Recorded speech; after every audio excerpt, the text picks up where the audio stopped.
What's going on, everybody?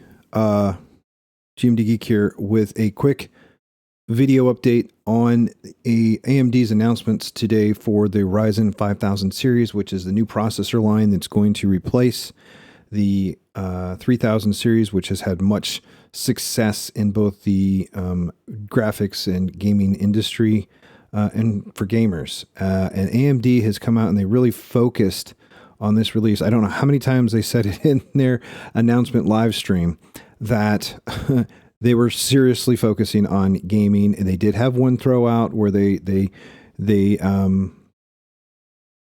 threw shade, I guess, on Intel, saying that, well, their new stuff has got 2.8 times the performance increase over the Intel's i9-10900. So it'll be interesting to see. With that, though, I thought I'd give a quick highlight on this because there are some questions. I did stream it, had some questions come out of that one. Pricing and everything else, we want to talk about that. So we're going to jump into it. We're going to look at it real quick. Shouldn't take very long. Again, though, for those that did come by the stream and watch the stream, and though it was impromptu, I appreciate it. I usually stream on Mondays and Wednesdays on Twitch, and I'll be streaming on YouTube on Thursdays. Doing more technical stuff on the Thursdays. Anyways, that information is in the description down below.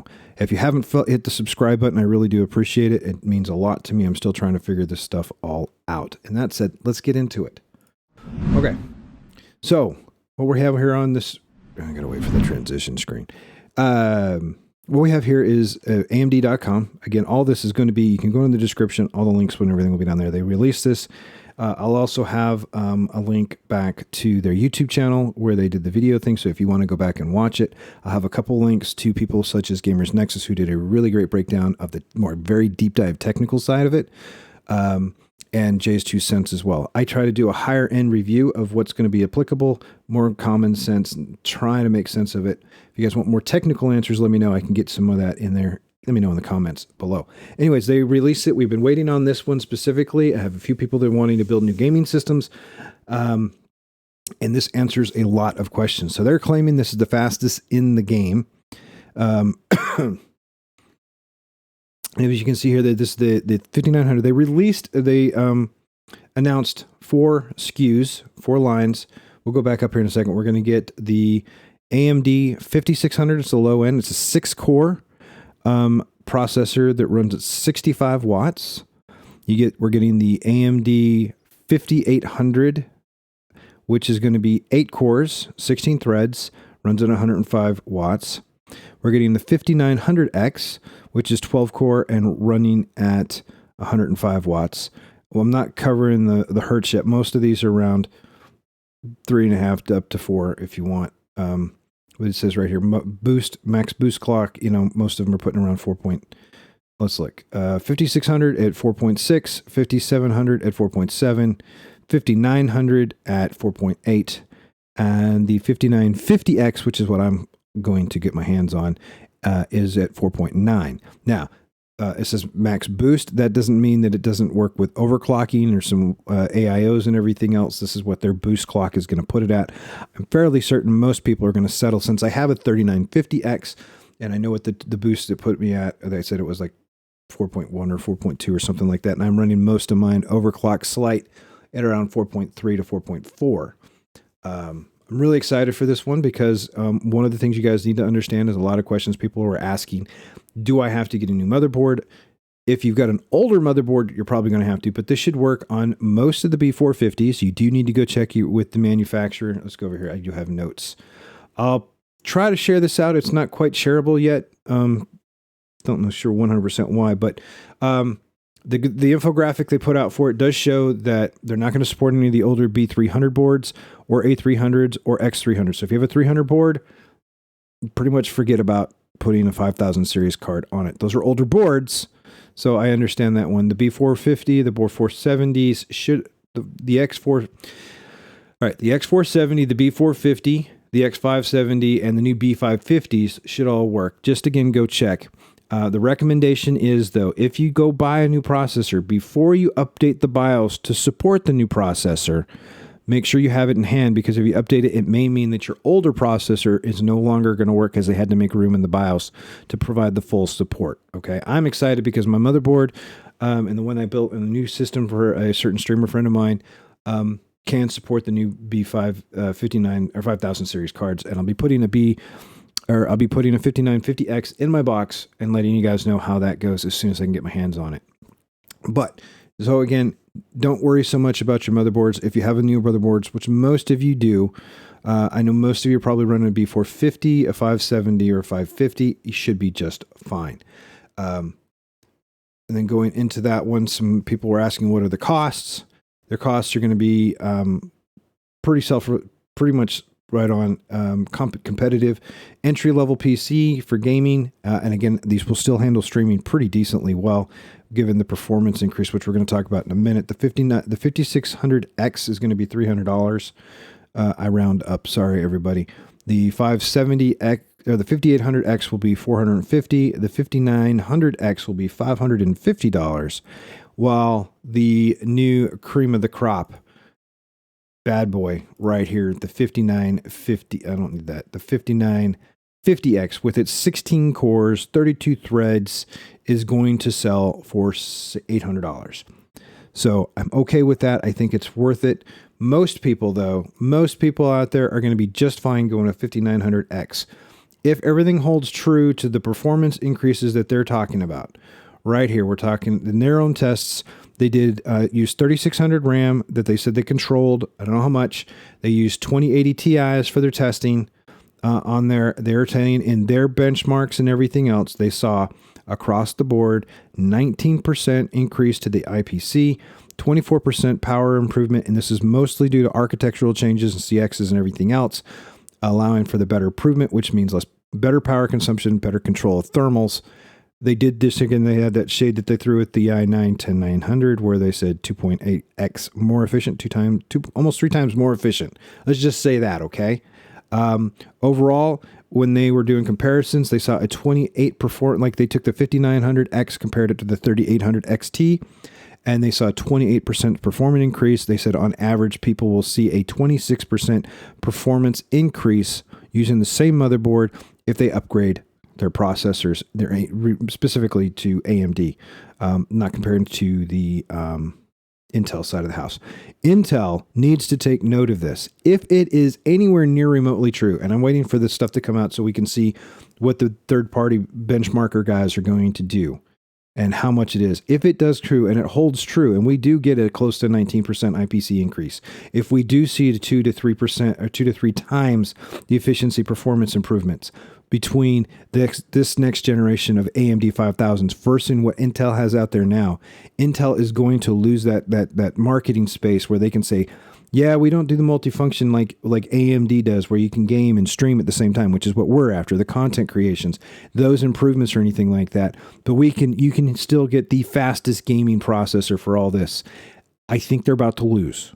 This is just, if I'm wrong, I'll eat crow and shout it all day long. But based on what I'm seeing here and knowing what they've put out, if I was Intel, I would be seriously concerned right now, especially since in their broadcast, they showed that they are already working on Zen 4. They're already thinking ahead on that one. And the Zen 4 will change from a 7nm factor to a 5nm. So it's going to be even more asinine, crazy, awesome. Intel, what excites me about it is now they've dropped the gauntlet. They've thrown the mic down and said, hey, look, Intel, this is now what you've got to go after. You have to chase after us. And so there's that competition. So we have AMD throwing it up with Intel, given that level of competition in there. And then we have AMD mixing it up with NVIDIA. They did a little teaser for the Big Navi at the end of the show. No technical specifications or anything, but at least all this information that we saw here was semi-accurate based on what was released and leaked prior to their announcement. So it gives me a little bit more credibility to a lot of the more the leakers, the integrity leakers that have a little bit more of a better reputation are saying that Big Navi is going to have some serious performance and going to bring some qualifications to the field, but they're not going to quite dethrone NVIDIA as king of graphics, at least not yet. Maybe next generation. But we'll see what happens. So I'm very excited to see what we get. I'll put the references in the link to Jay's video and to Steve's from Gamers Nexus. Those guys are a plethora of information. I'll get the information from AMD down there, but so you guys can see what they've done as improvements. They've improved the L cache to allow for faster read-write accesses and everything. It's all combined into one, doesn't have to do all that. You've got the cores, everything's combined, the layout's more efficient. We can go back here where they break a little bit more down. You can see the performance increases on the 5900. This is again, their comparisons where they saw the comparison breaks to the 3900 XT, not the 3800, the 3900 XT. So you're getting a 50%, they're saying 50% for League of Legends, 33% for PUBG, 24% for Dota 2, F1 24%, 5% for Battlefield. I really wish they would have put Destiny 2 on here, since a lot of the people in my stream are Destiny 2 people. But this is overall the performance increase that we're seeing. And across the board, I think it's fantastic to see those type of improvements. Again, it's pretty awesome. Again, you don't have to go out and buy a new motherboard to get this. You can go out and get yourself one of those processors and pretty much just do BIOS update and drop it in and have pretty much go. Again, recommendation with AMD's memory is 3600 or better. You're going to have to probably set your BIOS to it, make sure that it's in there. I am running in a newer, not my gaming system, although after running it in the box that I'm building for somebody, 4000 series RAM, I am probably going to put 4000 in mine and do a little bit more overclocking. But across the board, I'm really excited for what this does. The price tag means, let me get to the pricing again right here. We'll pull this up. This pricing, for people that want to know, 5600X is going to be $300, 5800X is $450, 5900X is $550, and the 5950 is $800. This, again, plays right into the concept of what is it going to take me to build a system, and I'm really excited. I am a huge proponent of one system to rule them all. I don't want a gaming system. I don't want a separate rig to do my captures and streaming from. I want all in one. Technology is there, that the improvements have been made. There's no reason in my book that you should separate that. You could have a backup system that does that for you. So if your main crashes, you have something to still make livelihood on if you are a full-time content creator and gamer. But these here, that the 5600 at $300 with the NVIDIA 3070 card and some other things, you can get a pretty decent system for around $1,300 that's going to let you game and do a little bit of streaming. Now, that 5600X only has 6 cores. I was hoping, honestly, that AMD would make the standard and say, hey, look, let's go 8 core as the minimum and make this new standard shift 8, 12, 16 instead of 6, 8, 12, 16. I know that lets them drop a little bit of money, be able to give a little bit better pricing. One of the reasons we do see a higher cost on these compared to the Zen 2s in the 3000 series is because they did state in their